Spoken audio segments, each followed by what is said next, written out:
ദുബായിൽ വായ്പകളിലും credit card സൗകര്യങ്ങളിലും യഥാർത്ഥത്തിൽ നൽകാനുള്ളതിനേക്കാൾ വളരെ വലിയ തുക ഉപയോക്താവിൽ നിന്നും ഈടാക്കിയ ബാങ്കിന് ഫുജൈറ ഫെഡറൽ കോടതിയിൽ നിന്ന് ലഭിച്ചത് വലിയ തിരിച്ചടി.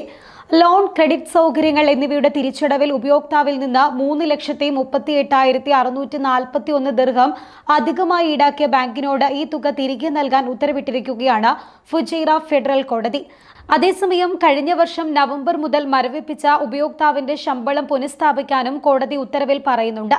കൂടാതെ ഉപയോക്താവിന് മാനസികവും സാമ്പത്തികവുമായ ബുദ്ധിമുട്ടുകൾ ഉണ്ടായതിന് 10,000 ദിർഹം നഷ്ടപരിഹാരം നൽകാനും ബാങ്കിനോട് കോടതി നിർദ്ദേശിച്ചിട്ടുണ്ട്.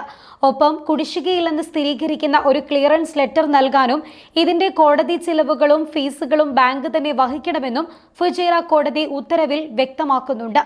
ദുബായിൽ ഒരു കമ്പനിയിൽ ജോലി ചെയ്യുന്ന ജീവനക്കാരന്റെ അക്കൗണ്ടിൽ പതിവായി നിക്ഷേപിച്ചിരുന്ന ശമ്പളം ബാങ്ക് മരവിപ്പിച്ചതോടെയാണ് ഈ കേസിന്റെ തുടക്കം.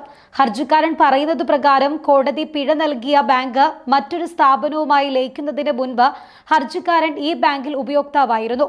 ആ കാലയളവിൽ വിവിധ സാമ്പത്തിക സൗകര്യങ്ങൾ ലഭിക്കുകയും ശമ്പളത്തിൽ നിന്ന് നേരിട്ട് തവണകൾ ഈടാക്കി കൃത്യമായി പണം തിരിച്ചടയ്ക്കുകയും ചെയ്തിരുന്നു.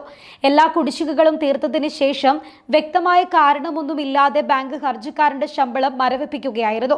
കാര്യങ്ങൾ വ്യക്തമാക്കാൻ ഉപയോക്താവ് തന്റെ ബാങ്കിംഗ് ചരിത്രം ആദ്യം മുതൽ കേസ് ഫയൽ ചെയ്ത ദിവസം വരെ ഒരു സ്വതന്ത്ര സാമ്പത്തിക വിദഗ്ധനെ നിയോഗിച്ച് പരിശോധിക്കാൻ കോടതിയോട് ആവശ്യപ്പെട്ടു.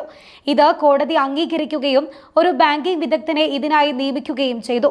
അക്കൗണ്ടുകളും അനുബന്ധ രേഖകളും വിശദമായി പരിശോധിച്ച ശേഷം ഉപയോക്താവ് എല്ലാ ലോണുകളും ക്രെഡിറ്റ് കാർഡ് കുടിശ്ശികകളും അടച്ചു തീർത്തുവെന്നും തടഞ്ഞുവെച്ച ശമ്പളം ഉൾപ്പെടെ 3,38,000 ദിർഹത്തിലധികം നൽകിയിട്ടുണ്ട് എന്നും സാമ്പത്തിക വിദഗ്ധൻ കോടതിയെ അറിയിച്ചു. 2024 ഒക്ടോബറിലാണ് അവസാനമായി ശമ്പളത്തിൽ നിന്ന് തുക ഈടാക്കിയത് എന്നും അദ്ദേഹത്തിന്റെ വരുമാനം തടഞ്ഞുവെക്കാൻ തക്കതായ കുടിശ്ശികകളൊന്നും നിലവിലില്ല എന്നും ഈ റിപ്പോർട്ടിൽ വ്യക്തമാക്കുന്നുണ്ട്. അതേസമയം ബാങ്കിന്റെ നിയമവിഭാഗം നിലവിലെ അക്കൗണ്ടുകളുമായി ബന്ധപ്പെട്ട നിയമങ്ങൾ അനുസരിച്ച് ഇത്തരം ക്ലെയിമുകൾ അനുവദിക്കില്ലെന്ന് വാദിച്ച് കോടതിയിൽ കേസ് തള്ളാൻ ശ്രമം നടത്തി. എന്നാൽ ഇത് അക്കൗണ്ട് തിരുത്തുന്നതുമായി ബന്ധപ്പെട്ട കാര്യമല്ലെന്നും തെറ്റായി എടുത്ത പണം തിരികെ നൽകുന്നതുമായി ബന്ധപ്പെട്ട കാര്യമാണെന്നും കോടതി ബാങ്കിനെ അറിയിച്ചു. അതിനാൽ ഈ കേസ് സാധാരണ സിവിൽ നിയമപ്രകാരം കൈകാര്യം ചെയ്യണമെന്നും കോടതി വിധിക്കുകയായിരുന്നു. നിയമപരമായി നൽകേണ്ടതില്ലാത്ത പണം ഒരാൾ നൽകിയാൽ അത് തിരികെ ലഭിക്കാൻ അവർക്ക് എല്ലാ അവകാശവും ഉണ്ടെന്നും അർഹതയില്ലാത്ത പണം ഒരാൾക്ക് ലഭിച്ചാൽ അത് തിരികെ നൽകാൻ അവർ ബാധ്യസ്ഥരാണെന്നും കോടതി വ്യക്തമാക്കി. ഈ കേസിൽ പ്രത്യേകിച്ച് യുവാവിന്റെ ശമ്പളം മരവിപ്പിച്ചത് ബാങ്കിന്റെ ഭാഗത്തു നിന്നുള്ള ന്യായീകരിക്കാനാവാത്ത നടപടിയാണെന്നും ഇത് നഷ്ടപരിഹാരം നൽകേണ്ട തെറ്റാണെന്നും കോടതി വിലയിരുത്തി.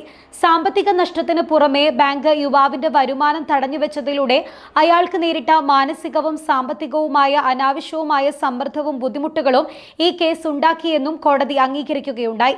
അതിനാൽ അധികമായി നൽകിയ തുകയ്ക്ക് ക്ലെയിം ഫയൽ ചെയ്ത തീയതി മുതൽ 9% വാർഷിക പലിശയും 10,000 ദിർഹം നഷ്ടപരിഹാരവും വിധി അന്തിമമാകുമ്പോൾ അതിനും പലിശ നൽകാനും ഫുജൈറ ഫെഡറൽ കോടതി ഉത്തരവിട്ടിരിക്കുകയാണ്.